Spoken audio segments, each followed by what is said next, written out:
Hi, everyone. Welcome to another edition of Big Business Blueprint, where we speak with one business leader and understand their personal and startup growth playbook, fundraising lessons, products, services they offer, and how they think about their market expansion, customer acquisition, retention, and so on. I'm Bhuva Shakti, based in New York and the founder of Wallet Max. We are a global community of startups, investors, executives focused on increasing sustainable funding access, especially in climate tech, fintech, deep tech, and AI sectors.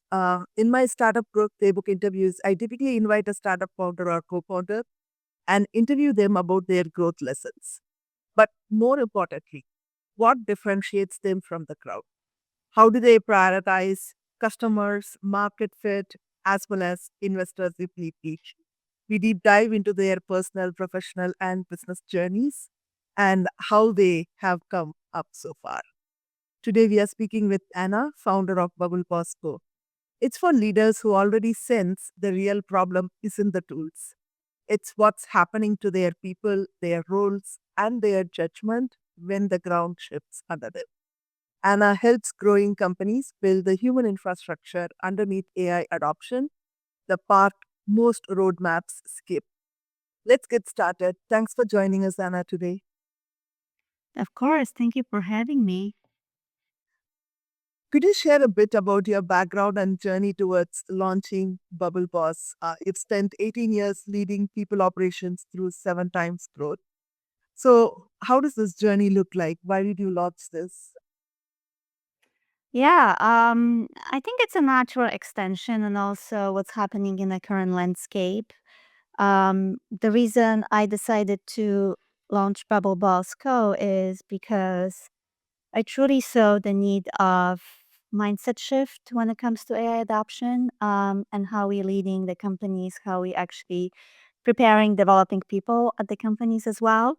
And most importantly, how we're looking at work going forward. Like work has been defined as bundle of tasks in the past, and developing people is not only looking how good they are at their jobs, it's whether or not they actually can handle different aspects of leading, strategy, underneath them, and also implementing technologies as well. So because I have been involved in variety of business aspects in the past, I did merge all that knowledge from my previous careers and kind of just like looked at it and said, this could apply if we actually look at it from a different angle, not only traditional way of how we start the company and how we develop company as well, including people inside it.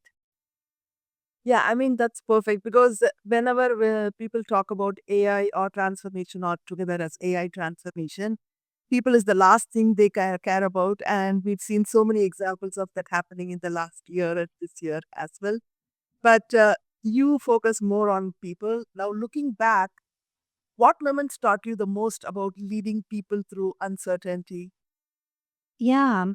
You know, It's so interesting because I have been involved in many technology rollouts, and the most challenging part was people. Like it wasn't even AI; it was different technologies. And you know, you go through it and you look at how hard it is to have someone change the way they did things in the past. They have done things certain way, and then all of a sudden you just mandate this new technology in front of them, and it's almost like an overload because things are moving so fast. And of course, there is a return of investment. Everyone wants to hit their KPIs when it comes to like investing in technology and what the technology is going to bring to us. But at the end of the day, people are who are using it. And if we don't actually start with people and having them understand why are we going with it and for what reasons, they're going to exist automatically. It's almost like having a perception of the human being, and we all want to be seen and heard at some point. Everyone has an opinion. It's just we were never asked about one. We were just following everything that was told to be done. Or I think this technology is much more intuitive. So AI is definitely different type of technology. As you can tell, people are experimenting with it on a personal level much faster than companies are implementing it, right? So this is even more important to include people in this conversation for the simple reason of knowledge, like transferring knowledge from people to the tool. It's not just implementing it from the databases, but also like really looking at what can we extract from people's brains so the agentic workflow in the future might actually operate autonomously. But yeah, we can talk about this a little bit more. But I have always thought in like patterns and systems. Like, whenever you go through something, you learn the lesson. And I believe that we never really know what we don't know. When we move forward, we have to always look at what have not gone the way it's supposed to, and then really just like learn from it. So yeah, I do emphasize people in a process, from anybody who is implementing it to anybody who's going to be using it going forward. Yeah, I mean, you rightly said it's not about AI alone. We have seen so many transformations in the past, and we have considerably seen that people are at the center of the transformation, right? And you also rightly mentioned it's not just businesses or we are using AI in a professional capacity. Now, today, almost everyone, be it personal or in a professional capacity, is using AI in some shape or form, right? And now industries don't have boundaries because almost every company is also using AI. So it's really important to start with people. I mean, I'm 100% in agreement with that. But then, what made you decide to leave an internal leadership role and build Bubble Boss Co. specifically around AI transformation? Say that question again. What made you decide to leave an internal leadership role and build Bubble Boss Co. around AI transformation? I see. You know, what I started Bubble Bosco is not really what I'm still doing now. And that's the whole idea of how this transformation is going as well. But I have a coaching background and I have worked in people operations for a very long time. So naturally, I've been around leaders all the time, and I have coached leaders during transformations or any other aspects of their lives. And why do I start with leaders? I think they do have a power of making change, and they do have a function within the company that should be actually trickling down to the people. However, I don't think this transformation should be only top down. It should be bottom up as well. So why have I started with leaders and how do I actually coach them? I do make them aware where they are on their journeys right now, if that's the question, because I'm not quite sure if I'm answering your question, but I think I'm getting at it. Um, Leaders are at their journeys and there definitely are somewhere in the process of, where the company is and where the company needs to be. They know it, right? But they also have the function of like, we have people underneath, where we going with it? How we gonna be transforming it with them? And they also have a C-suite and the boards on top of them. All of that is very much of, I think it's a lot to handle to begin with. And there is a lot of nuances and there is a lot of unknown things about this technology. So I really just want to like come in and help out with not being afraid to ask questions. Like step down from the function of I know everything, because no one knows everything at this moment. Like step it down and let's talk about what's uncertain, what really is bugging you, what are the problems that you're seeing up front, and really just do a lot of diagnostics before we even bring AI into the play. So that coaching mindset and also experience and, knowing that the technology is probably the easiest part at this point to implement the way it's being rolled out. People are nervous systems of ours is not as fast catching up as technology is developing right now. So allowing ourselves to just step back and think about it from the perspective of like, okay, we have everything we want and we need right now in front of us. Like, what's the priority? You really need someone from the outside to sometimes come in and do that kind of work, because when you come in to work every day, no one has time to figure things out on their jobs. So yeah, I mean, I'm gonna stop here. I don't know if you have any follow up questions to it, but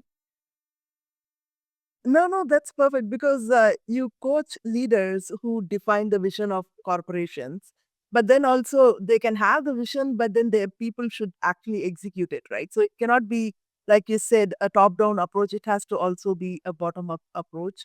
And coaching leaders to enable the transformation along with the people is what's going to make them successful. So, I couldn't agree more. I talk about it also all the time. Now, you've seen organizations grow rapidly before AI became mainstream. So, what's different about today's wave of change compared to everything you've experienced before? So, you've seen transformation before the AI transformation that's happening at the moment, right? It's a different way of working. We have a tool that is intelligent that can act on our behalf. We have a tool that can hold knowledge and context. And now we have to manage that tool. So, where is really human in a loop? At what stages are we allowing the tool to work on its own versus where the human part comes in? So, figuring out what we outsourcing versus what we keeping ours. It's not only like one way information, there's a two-way information right now, right? And the output that is coming out of the tool is very much a reflection of the company, a reflection of whomever is managing that tool. So it's much more nuanced because we could also like just be like hands off. And then if no one reviews it, that's a huge risk, right? And reputation to the organization. So and also the tool can reason on its own. Like if it doesn't have any information, it will guess. If we don't actually manage it the right way, the agent and human hybrid is, I don't like to call them hires. There is a tool that is really helpful if you know how to manage it. And that's why, Bubble Bosco has a publication called How to Boss AI. And the reason I'm actually calling it How to Boss AI is we in charge. Human will always stay in charge. This technology is definitely a lot of people feel like it's being like kind of thrown at us, but we have a power agency to say, okay, hold on, how much do I need it versus what I can still do on my own. So yeah, it's a little bit different because we're going into this world of automation, right? Something that was produced by people will be produced by combination of or just an agent. So this is gonna be probably a couple of years. I'm not saying we're going there tomorrow or next year, but being in this time of like we don't know where we're going right now, right? We did not know where we were going to be 6 months ago. Everything is moving very fast. So I think this particular time is very important to assess processes, to assess how work is being done at each level of the organization, and really just prepare for the next step of handing it off to the technology. Yeah, you rightly also mentioned, especially because the whole transformation is happening not just with AI, you've seen it also in the past. If we don't start with the people, then you may not have a long term sustainable outcome, especially the foundation of the transformation itself may not be as important, right? So, really great insight there. Now, since you coach leaders, you talk to them, was there a particular conversation with a leader or team that made you realize organizations were focusing on the wrong problems with AI? Has that happened? Yeah, I have an example that I mentioned a little bit earlier. There was a person who was deep into implementing workflows with AI for the company. And the funny part was people were not really complying with it in terms of like, I don't like the word compliance, but like they were not really willing to sit down and talk about how much work is being done in their heads. So a lot of processes were not complete with on his end just because that knowledge was never really documented. So Yeah. he went and asked AI, how do I actually have these people, give the information away? And the AI said, well, why don't you put them in a room with founders or owners and just have them being recorded by technology? And I automatically said, well, what makes you think that they're going to do that if you actually don't have open conversation about what you're doing, why you're doing that, how that's that gonna benefit them in the future? Like the human mind doesn't operate like that. Nothing is black and white in our lives. We're very much complex species, right? And so that example gave me like a good understanding. This wasn't the one of conversation. These conversations are always happening. People are very resistant when it comes to this technology, and I think everyone wants to be ahead of the game, but like there isn't enough conversation happening about psychological safety. What's going to happen to the role? Are they still with the company? Is this taking their job? Like that, a lot of heavy lifting when it comes to future.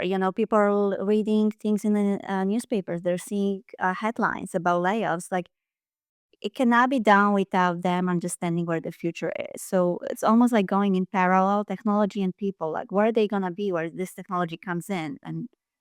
And these are not easy conversations. Yeah, I mean, we've heard last year there was so much layoff happening at so many big companies, but this year there is a rehiring uh, spree going on only for the reason that we discounted people in the conversation, and we need people, like you rightly mentioned to the earlier question, that it could be a hybrid approach, but not necessarily, having automation everywhere or having people everywhere, but have a combination of both. But like you also mentioned, if we don't do something now, it may do some assumptions by itself, or we may not have an AI that's useful for us in the way that we want it to perform. So, definitely, that's a very a good point, especially for leaders who want to consider people in the conversation. Now, as a founder yourself, so you're a founder also. So, what's been the biggest mindset shift moving from supporting one organization in your prior roles to now advising many organizations, coaching many leaders? So, what's your mindset shift? I ask more questions. I've always been a curious gal, but I've asked more questions, and I truly just, it's not like one thing fits all. Like that doesn't exist. And I've never really lived my life like that. Yes, I do have my perceptions and my opinions, but each organization definitely, there are similarities, but each organization operates differently. They have different processes, different handoffs, different culture, different way of managing.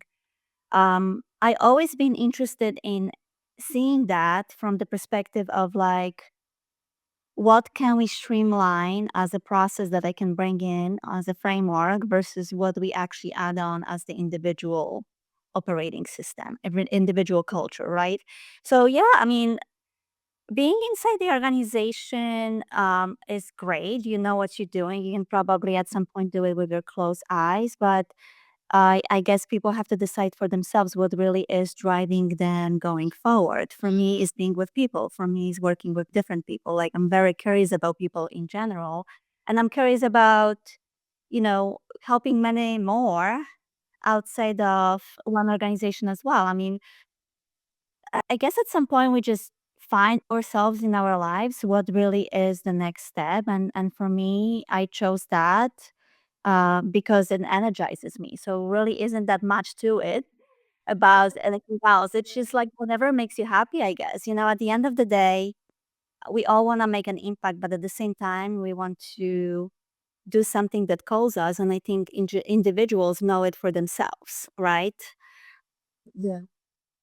I mean, you rightly mentioned, if you're doing something that makes you happy, that energizes you every day, then that's the best work that you can do, right? There is nothing like a work and personal life in that anymore, because you're already doing an integrated, balanced work, and that's a great mindset shift. Now, how has your own leadership style outside of the mindset shift changed as you have worked more closely with executives, especially those today that are navigating AI transformation, right? So, is there a difference in that? And is there a change in your own leadership style while talking to the people who are more focused on the AI journey now? I like a lot of collaboration, and I feel like word is created. Like there isn't one person that will have as much impact as a group of people collaborating on one issue, problem, whatever you want to call it. I love collaborations. I love working without being micromanaged, and I believe my leadership style is the same. Like, we are all grown ups and we know what we do. I don't think that, we have to go back and treat corporations or inside system as the I call it daycare. Like, we don't need to have constant supervision to come up with the best work of ours. A lot of us operate differently. So my leadership style is also looking into how people operate and not even asking, like observing, and then asking for feedback as well. Like, is this the way you feel the most fulfilled? Is that the way you feel the most creative? How would I help? How would you help yourself to be better at whatever you do? So I give people a lot of freedom. I mean, maybe not the best approach when it comes to people that need a little bit more hands on, but right now, I don't have to really worry about it because I work with outside organizations, not my own team. But in terms of my team, which is agents, I still stay on top of them, obviously. So my leadership with technology is more of like setting up boundaries, having a governance in place, and really just observing how the tool behaves and then fine tuning it as well. So I think it's similar in both ways. But yeah, I could be also biased. Maybe we can bring one of the team members that used to work with me and give a testimonial. But I'm not sure. I feel like, I want to have equal opportunity as much as other people. Like, I feel like everyone should really just meet each other halfway, even if we have disagreement. I'm curious about your opinion. Doesn't matter that I'm gonna do things certain way or think about it certain way, but I really welcome that. And I feel like whenever we come and meet each other as a human being, not I'm better at something versus you are not, then the world probably will be a better place. Yeah, I mean, you rightly mentioned about collaboration, and we don't have to, run a daycare of systems, but also the agents that you have. You said putting boundaries and better governance, right? So, how do you differentiate this governance for things that you do for your organization versus what you advise other leaders about? So, is there a difference in governance? Some people don't think governance is a little bit productive because it prohibits innovation, but I think it's essential part for you to continue to grow and have a sustainable business. So, what's your point of view on governance itself? I think each of us should really say, well, we want to keep it ours, right? So, as you know, I'm a small organization. I do have to market, I do have to sell, I do have to help others. I do a lot of things I have to do on my own. I decide what I want to keep my own versus what I can have automated. So when it comes to email, like, I would never send an email to the client without looking at it, right? I do have my digital twin being trained on a daily basis, but I don't have that tool interact with my clients, or I don't have that tool interact with my friends. I will have that tool interact with another agent if I have to send an invoice out or dispute an invoice with an organization I know they're using agents. Let the agent talk to the agent about it. I don't have to be involved, so like things like that as on a smaller scale. I do write a lot. Writing is my own, but I do use AI to format it. Like, I don't need to be involved in spell check or whatever else. Like, for me, Yeah. that is still my own thinking, and everything else could be done whenever I don't have to worry about it, right? Because things like that take time. But if there is a sensitive information going out, that's not for AI to decide. That's human being, right?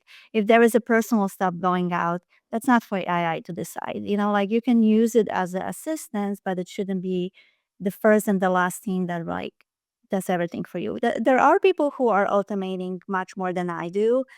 I like to look under the hood and see how are the pieces of information moving before I truly trust it, to be honest with you. And I think whenever I work with leaders, I don't really touch technology on such a deep level as I do on my own because I really just focus on people. And I can build workflows, but I'm not going to be looking at, whatever they decide to do. That's for them to decide whatever they want to bring in. For me, looking at the process is much more important, because then bringing AI on top of that will be an easiest thing ever. Like, agents will figure it out if you have a clear path how to get there. So for me, I also sketch it out, like I decided it, but it wasn't like a one day process. It's to trial and errors. It's experimentation. I mean, no one has MBA in AI. No one went to school for it. I mean, people did go for computer science, but no one really went for school for what we are dealing with. So I really want to emphasize that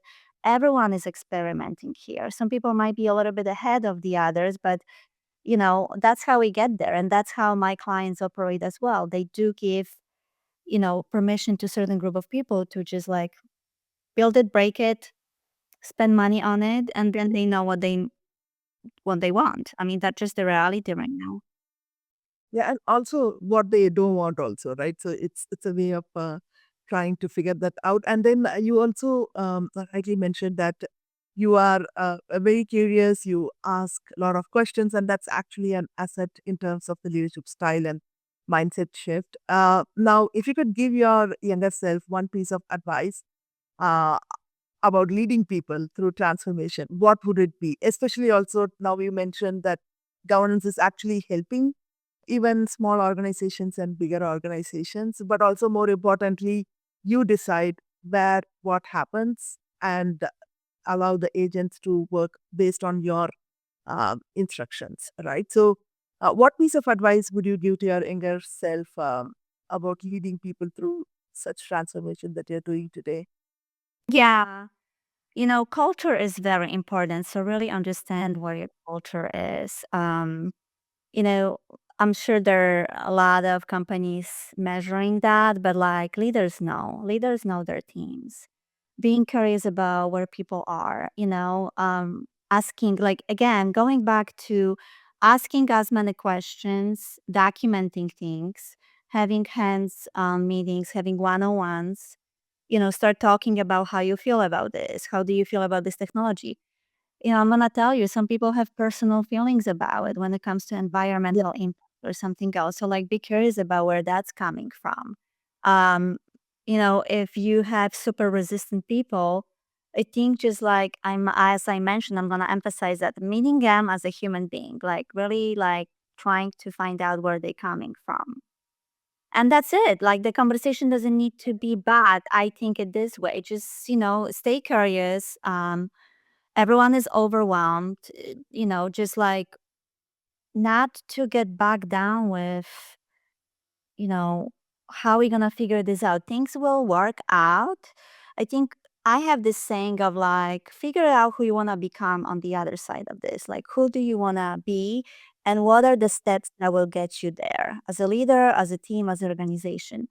Just, I think this is a wonderful time for everyone to kind of just like start fresh and be like, how do we operate and what work versus what we can actually improve going forward, right? And I know that huge corporation enterprise level will have probably more obstacles when it comes to it, because there is a lot of more moving pieces involved and legacy systems and everything else. But like, if you're a small and medium organization, start thinking about where you want to be and how you want to get there in terms of simplifying how things work right now. There, I think that's the most what helped me, and I've seen it as well. Like, a lot of things that are happening on a daily basis sometimes don't even have to happen when it comes to implementing that tool. Why are we having 5-step process for $150 invoice or something like that? Like, figure out where these tiers are, like what can be hand out versus what you still need to keep as your own, and like what do you want to spend your energy on going forward, right? It might sound very simplified and simplistic, I guess, but I don't know. I believe that that will be the case. Like, we have to almost go backwards to go forward. Yeah, I mean, I am a big believer of culture myself because not only AI transformation, any transformation, if you don't take culture, be it organizational culture or global culture or the context in which you are applying the transformation to the people you have on your team, then the transformation is as good as the tool itself, not necessarily you're transforming a business process or a business value organization, right? So, culture is really important. And you rightly also mentioned it could look very simple, but it's the most important things and the top reason why many transformations either succeed or fail. And we've seen so many instances even before AI came up. So, I mean, I'm definitely in agreement with that. And you also often talk about building the human infrastructure beneath AI adoption. I mean, what is human infrastructure and what does it actually look like inside an organization? People have human resources within an organization. There are people working both inside and with the organization. But what is this human infrastructure?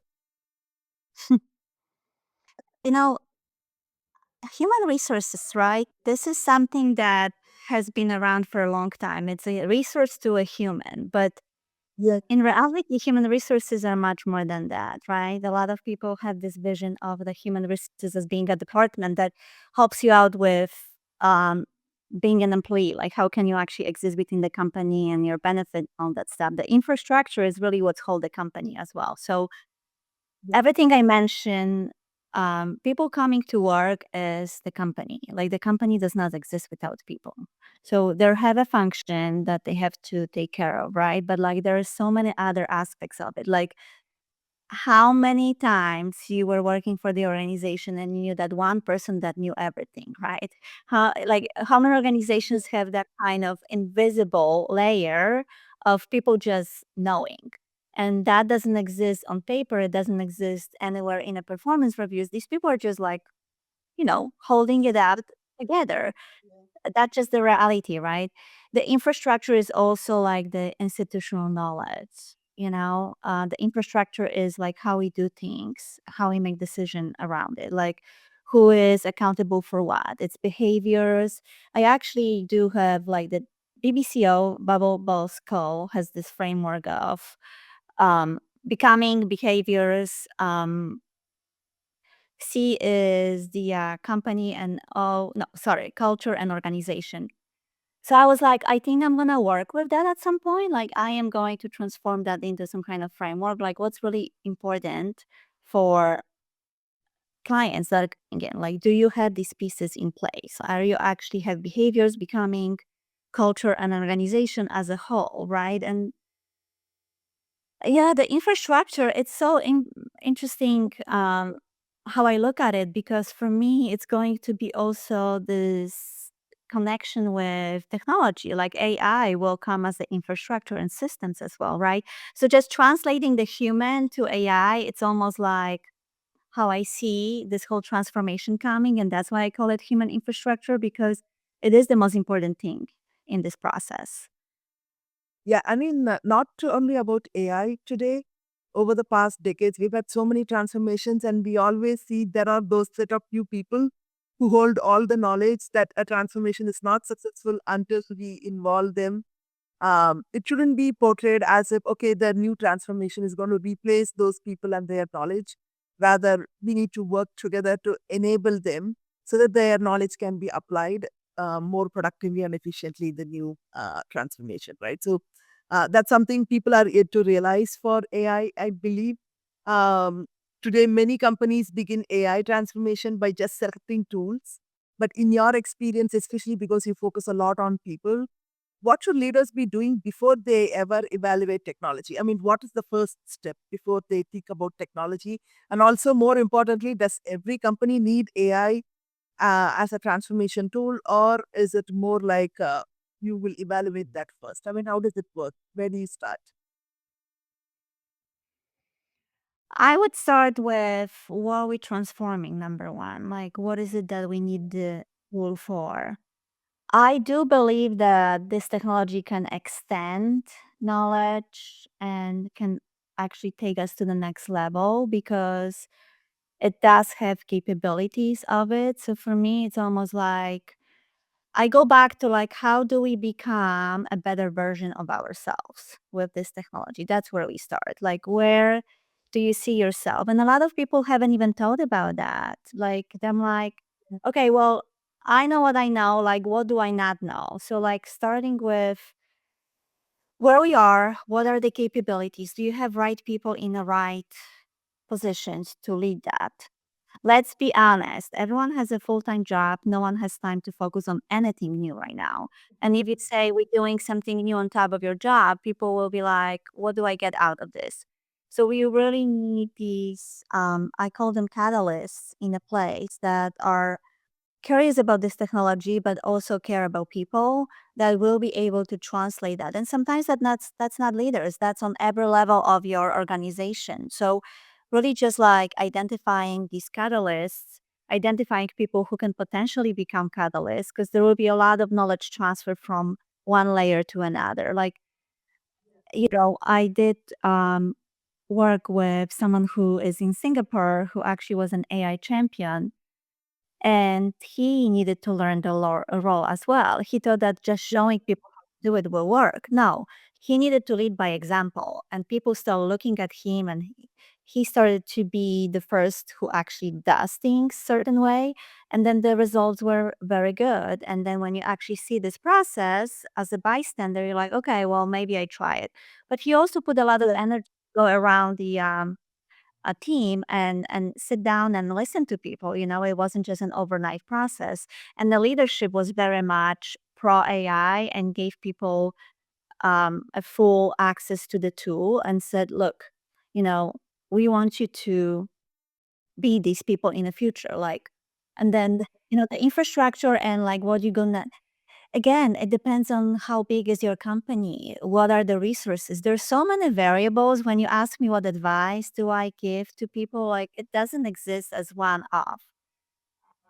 So yeah, I mean, definitely diagnose where we are now, and then diagnostic will become your, starting point of where you want to go next, if that makes sense.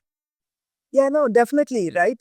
First, we need to know, do we even need something like this? What's the business problem or value we are trying to solve or achieve? And then determining what needs to be done. But also, like you rightly mentioned, the leader should lead by example so that there is less resistance with the team also, right? So that's really, really important. And also, you primarily think about uh, positioning AI as a collaborator rather than a threat, right? Because right now there is a lot of confusion that people are like, okay, is this good for me, bad for me? But unless you try, learn more, it's not going to be an asset. So, what have you found actually that changes that perception? Why do you think it's a collaborator and not a threat? If we take it as I'm in charge and I'm feeding it information, it will reflect whatever I'm feeding it as a mirror. Like there will be a lot of pattern matching happening, a lot of reasoning behind it. So the collaboration is steering the wheel and not letting. There will be a lot of stuff coming back, right? Like we never really have. We have a conversation. You ask me a question, I give you the answer. With AI, it gives you a wall of answers that you have to go. By the time you're on the third paragraph, you're already overwhelmed. So, like being in charge of saying, be concise, like I don't need that kind of information. And we're only talking about like a basic use of AI right now, right? But like Yeah. whatever you feed, be mindful of how I am extending who I am with this tool versus what I'm giving it away and hoping for the best. That's what I see as a collaborator. But, sometimes the output could be interesting. Sometimes we don't see things on a daily basis. AI can bring that kind of perspective to us.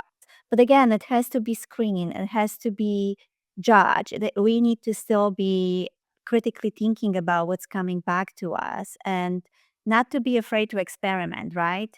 Yeah. Um, a lot of experimentation has led me to realize how I'm interacting with this technology as well. It's definitely, made by human. The training was done on things that we have developed in the past, right? And so I'm not afraid of it. I think a lot of people are like, I don't know what to do with it. I think there's a lot of misuse in terms of trusting what comes out of it. But whenever I speak about this technology, it's a tool. That's how I treat it. And it's something that has to be fine tuned by me, by the organization, no one else. And the tune will respond to however we interact with it.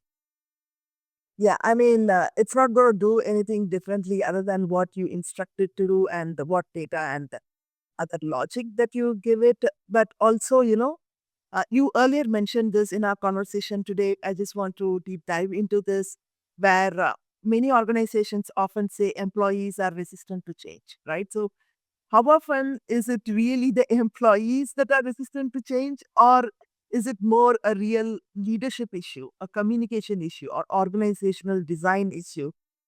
I mean, it can't be just employees are resistant to change, right? So, what's your opinion about this, and what exactly is the challenge that we can try to solve here for organizations? I think it's combination of all of that you mentioned. How organization behaves is the norm of behaviors, right? Like, Yeah. what do we actually tolerate where versus what's not negotiable? What do we allow? Because that's how people behave. Like they adapt to where they're working at, right? So I would look at it as the entire structure, the entire umbrella of, everyone from the top to the bottom, and really just like think about who is accountable for what in this case, right? Look at it and be honest with yourself. Like, what are the things that we have to absolutely, you know, I don't like the word change, but adapt or maybe transform versus what are the things that we're doing great, And I'm not gonna point fingers on who is behind this because I do think that it's truly a combination of how the organizations operated for that many years, and where they are is really just a reflection of what were the norms and and that's really what it is. I mean, at the end of the day, it's called culture, whatever you want to call it, something else. I don't really have another word for it right now. Like, you come to a certain cultures and that's how people operate and other people just adapt to it unless, you do something about it, right? And then there is a change management to things. But like me, it's a combination. Look, human beings are so complex, right? We all have different perspectives, different opinions. We all come from different backgrounds. We are all raised differently. We have different problems. We have different desire, passions, and whatever else, ambitions. All of that now in one melting pot. It's very hard to say what works for one versus the other. To be honest with you. So I don't have the answer for it. I think it's a combination. I'm gonna stick with that. No, definitely it's a combination, right? And also it could vary depending on the type of the company, the size of the company, and it could be different at different times. The context also matters. And like you rightly mentioned, organizational culture cannot exist independent of the culture where you're operating, the people that you are working with, right? So they all should go hand in hand. So it's definitely a combination. Now, as AI changes roles faster than organizations can rewrite job descriptions, how should leaders think about redesigning work rather than simply automating tasks? Last year there was so many challenges, like I mentioned, but this year there is a lot of rehiring, but then with the emphasis on reskilling, upskilling, and so on and so forth, right? So, how should leaders be thinking about some of the roles and job descriptions instead of just automating tasks? How about redesigning the work itself? Yeah. Starting with what will be really a human skill that will be needed to be in that role. Because I think more of that will really be needed as we transform to auditing things and being accountable for whatever the workflows will produce versus, right now, knowledge is accessible, right? So, like, really, what is differentiating the company? What is the identity of the company and what's the identity of myself, right? And who am I in this role going forward will depend on a lot of factors. I don't know if each role can be automated, like, I feel like people will stay in charge. Like independent judgment and critical thinking will not go away. Creativity will not go away. So like But we need to now kind of shine the light on these, what used to be a soft skill will become a non-negotiable skill. So, Right. not only like, do you know a program? Do you know how to use X, Y, and Z versus that can be learned, but you cannot teach accountability and sticking to the values, right? Like really just like, you know, looking at the roles will be an interesting process for a lot of organizations because it's a huge process. Like you talking about someone who's been in a role for 15 years and now it will become something else. And that person was climbing the ladder to a certain position and all of a sudden the role is changing dramatically. That's a huge identity fracture, what I call, right? So also like looking at, can this person actually even be molded to that new role and handle it from the perspective of working with agents. I'm not quite sure what's going to happen to a lot of roles to begin with. I don't have the answer for it. Like it was very easy to just put competencies together and align them with the goals and then spread that out somehow. But I think this is going to be a little bit more like deep dive on what's needed in a role. I also see a lot of roles with AI being a bundle of tasks of three different roles. Like I think we're still in this like unknown territory where we're still treating tasks as roles.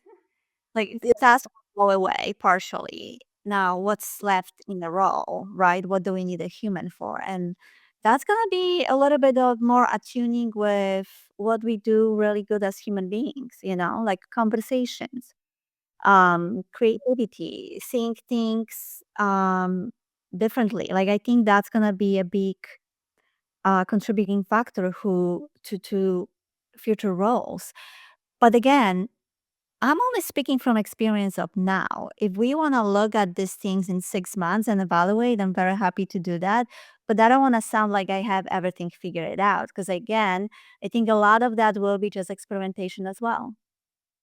Yeah, I mean, like you rightly mentioned also, right? So those soft skills are going to really become more non-negotiable skills. And earlier in the conversation, we spoke about how in a negotiation, everyone should get something. You meet in the middle, and there is a win-win for everyone, right? So those are like key skills that will become more important as AI is trying to transform some of the industries and the roles and job descriptions. And of course, no one can predict the future. So it's where we stand today. It could be different in a few years from now. So we keep watching the signals. Now, what signals tell you an organization is genuinely ready for AI adoption versus I mean, I see today everyone is simply feeling the pressure to keep up with competitors and they also want to say, I'm using AI, right? So, what's that real AI adoption signal versus just doing something because a competitor is doing? Yeah, I mean, I always say we are still early in this process. So Yeah. we are still at the stage of implementing a tool and giving people access to a tool, right? For me, if you want to be AI native, you're giving AI a lot of more autonomy to do things on our behalf. Um, so not a lot of companies are at that stage to begin with, and I think things are being still done in the pockets. Like one department is trying to do something else versus another department doing to me, a truly transformation is when we actually have these systems talking to each other and we have a very low, you know, percentage of errors. But that's not going to happen for a couple of years, in my opinion. Like we still have to experiment with the tool. So for me, I don't call this transformation. It's like kind of an adoption, and maybe transformation will become in the future, but it also doesn't help that technology is shifting so fast. I almost feel like what I would advise in terms of tools 6 months ago is not what I would do now because it's changing so much. I had a conversation with a potential client of mine, and she said, how do I even build agents? I'm like, but what do you need that for? So like on individual basis, everyone is freaking out about I need to know how to build agents. And I'm like, what is not working right now that you need that for? So, I mean, I'm not saying not to experiment. I think everyone should be aware of, what this is like and get their feet wet and really just like be a little bit more aware on a even personal level. But yeah, the transformation, true transformation is a lot of departments and people coming in together and deciding of how it will look like in the future. That's not a one person's job. I don't think that it's only having few people at the table. I think it's having a lot of people at the table figuring this out. So yeah. Yeah, I mean, you mentioned, I mean, instead of trying to understand how to build agents, first, is there a business problem? What are you trying to solve? How are you trying to solve? Is it going to be 100% replaced with agents, or is there going to be a partial transformation or even adoption, like you mentioned? That's where most companies are at the moment, right? Now, if a CEO asked you, how do I know whether our AI transformation is succeeding? No one likes metrics, but what people, leadership, or cultural metrics would you recommend tracking? What are, let's say, a few of them that a CEO can track to see if they are on the right track? Yeah, I mean, look, are we actually saving anyone's time? Are we saving money? You know, what is it showing you that you're actually making progress? I think there is this misconception that this technology is saving a lot of things, but it also comes at a huge cost. Because, yeah, And I mean, so many regulations on top of it that haven't been even put on a federal or state level, not to mention organizational level, right? So, like, really looking at it from the perspective, are people comfortable with it, right? Or do you have like even on the people's level, do you have a high turnover? Are you thinking of like preserving the knowledge with people who are already in or not? Like engagement is going to be probably one of the metrics I would recommend tracking as well. But saving time is like, what do we do with this time as well, right? Like, what do we actually put our energy with? Like, I don't think that anybody is saving a lot of time right now. I think it's still in the process when we are, kind of doing it the same thing, which is with a different tool right now. So, don't have a deep dive answer for that, to be honest with you. I do think that it's way too early to even measure anything on the level that we would like to be super meaningful. As an example, the company that I mentioned gave access to the tools, but then they came up with a lot of money on the other end because people were burning through tokens and nobody even knew how that's going to look like on the other end. So like really like figuring out what's behind it and having someone responsible for it and having budget lines for it so no one is surprised about it. That's also, maybe not saving, but I'm like, are we actually staying within the lines that we thought we were? yeah. ROI matters. You brought up in the earlier part of our conversation also, right? It's saving time, saving money, but is it really producing enough business value, solving a key problem so that we can say, okay, we have a positive ROI on this?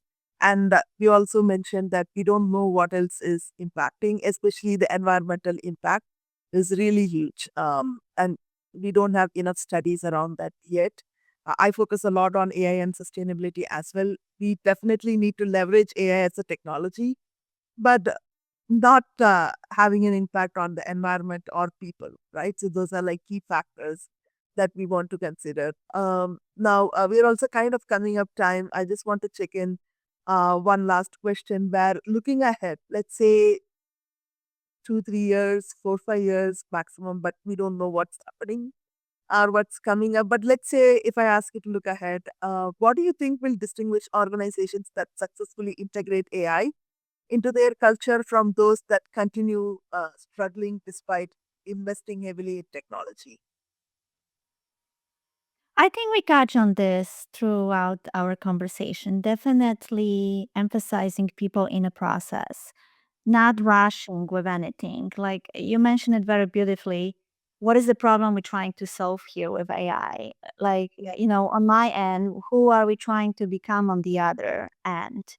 You know, no one will have the answers right at the moment, but like thinking about as a progressive mindset and learning from it as well, like not rushing into everything at once, like doing it in a packet where it truly means something to the business. It brings that ROI and it's meaningful, right? It's not just like, what's the bottom line? Like, I'm like, how are we preserving this company going forward as well? Yeah, I mean, very important to know ROI. It's not about how many things you are automating, how many investments you have made in technology, but if it's not rightly integrated into your organization and the culture, then it might not be successful in the long term, right? All businesses strive to have long term success, expansion, and growth, and we need to do something today to kind of achieve that. We are at time. I just wanted to check in if there is anything you want to share with our audience. How can people get in touch with you? What's coming up for you next?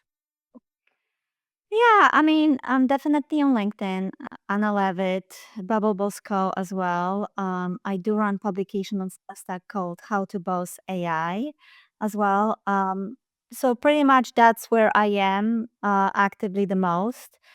I mean, I can also be found through my website, bubblebosco.io. And yeah, I mean, welcome feedback from this conversation. It was great being here and having this wonderful dialogue about it. And I'm really just curious about, where this takes all of us. But time will show. Yeah, I know, I know. Since we don't know where we are headed, it's better to take a step back, like you started at the start of our conversation, right? Maybe it's a time to refresh, take a step back, look at the big picture, and then maybe it's time for refresh on anything that we are doing, be it in a personal capacity or professional capacity that we are using AI. Thanks so much, Anna, for taking time to join us and sharing your expertise with our community. All right. Thank you so much for having me. Have a great day. Thank you.